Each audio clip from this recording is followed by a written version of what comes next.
Hello, everybody, and welcome or welcome back to the second shelf. And yes, you saw it. Those of you who follow me for a while know what I'm talking about. It's a book haul.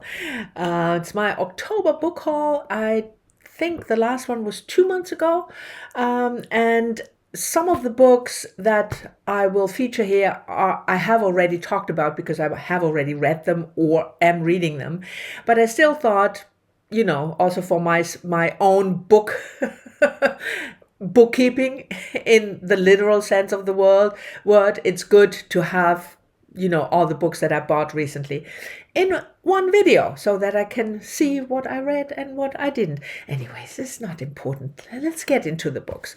The first book is one that I just reread, and I had it on, I think I read it on script the first time, and I liked it so much that I wanted to buy it, but took me a while because it's small and expensive. I already ranted about that in my last video last Sunday in the recent reads, and that is, of course, A Psalm for the Wild Bill by Becky Chambers, published in 2021, and it's the first in a duology, the Monk and Robert duology. I haven't caved yet and bought the second one as well. In this, it's a beautiful book, but it's tiny, and it's like, I don't know, 20 euros or something, which I feel for a book that small is quite a lot, and I'm cheap, but I will buy the second one as well because I love this series. It's such a charming book. If you want to check out more, go to the video from last week because I have a whole segment about this book because I just finished it. Another book I bought that I also talked about in that video last Sunday because I haven't finished it, but I'm reading it, and that is the essay collection Slouching Towards Bethlehem by Joan Didion, published in the 1960s. I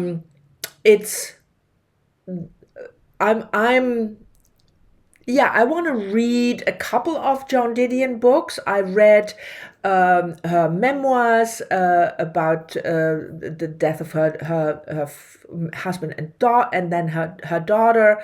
I read one novel. Yeah, As It Lays, Play It As It Lays, which I thought was brilliant, but also depressing, and a couple of the essay collections. And this is the second one. I'm currently reading it, as you can see, with Terri. So I bought this one.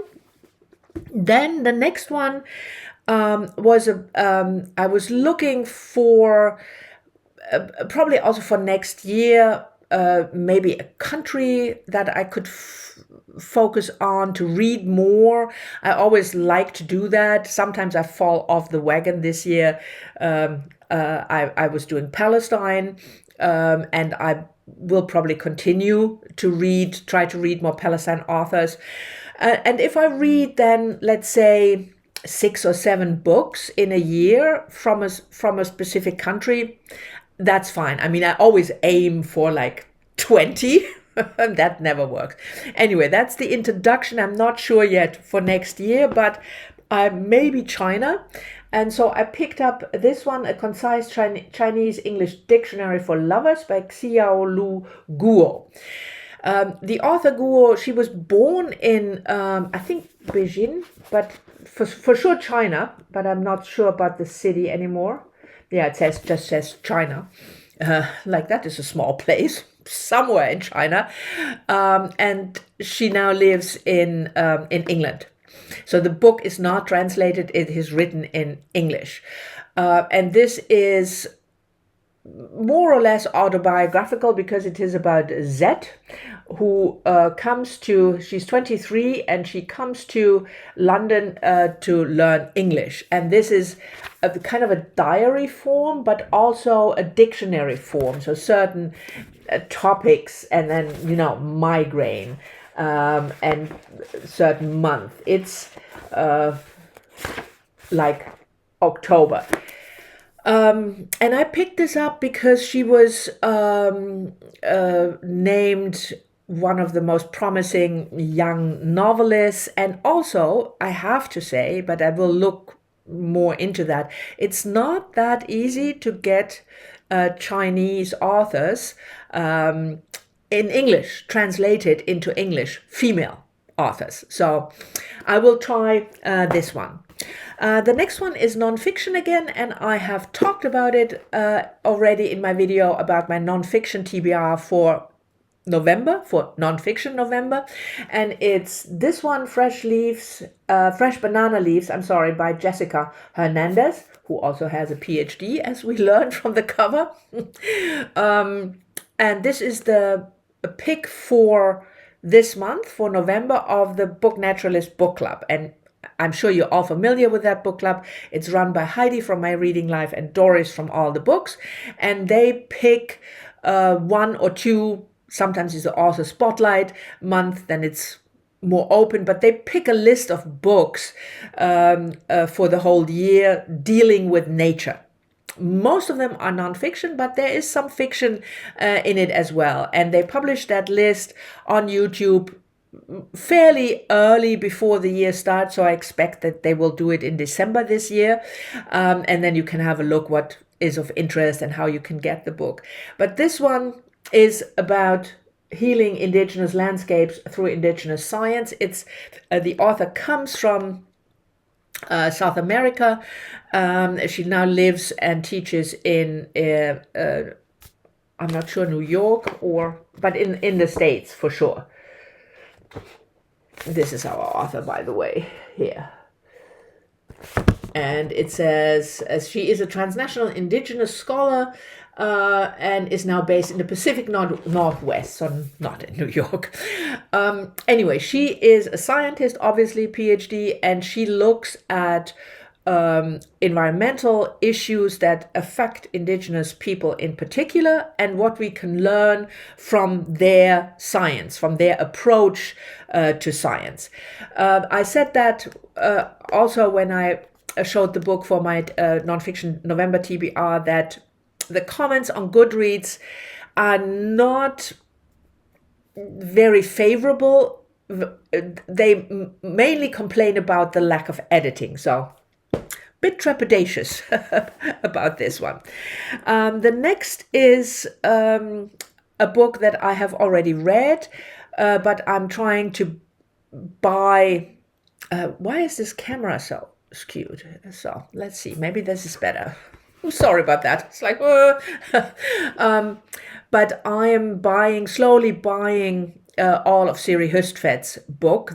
A lot of them I read either on script or on ebook. And so last month I bought this essay collection, Living, Thinking, Looking. I hate the cover. I don't know why. You always have to have these females' backs when a woman is writing. These are personal essays. The book is published, I think, 2012.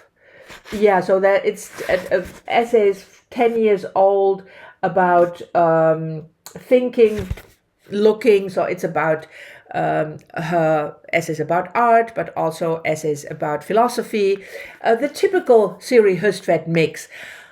I'm not sure whether I will reread this right away, or maybe just wait a bit and pick it up next year. We'll have to think about it, but I'm happy that I now own a copy in paper. Then I bought another Le Guin, The Beginning Place, published in, let me check, 1980. This is one of her standalone books, and it is sometimes labeled YA, so I'm not sure. I'm reading this. I will read this in December together with Adam from Memento Mori. You remember him. And we are making our way through Ursula Le Guin's work. We have read the Earthsea series. We have read a couple of standalones, the favorites, the most famous, like Lathe to Heaven and Left Hand of Darkness. And we also read one that is in a similar vein, and that is called The Eye of the Heron. I think the cover is here.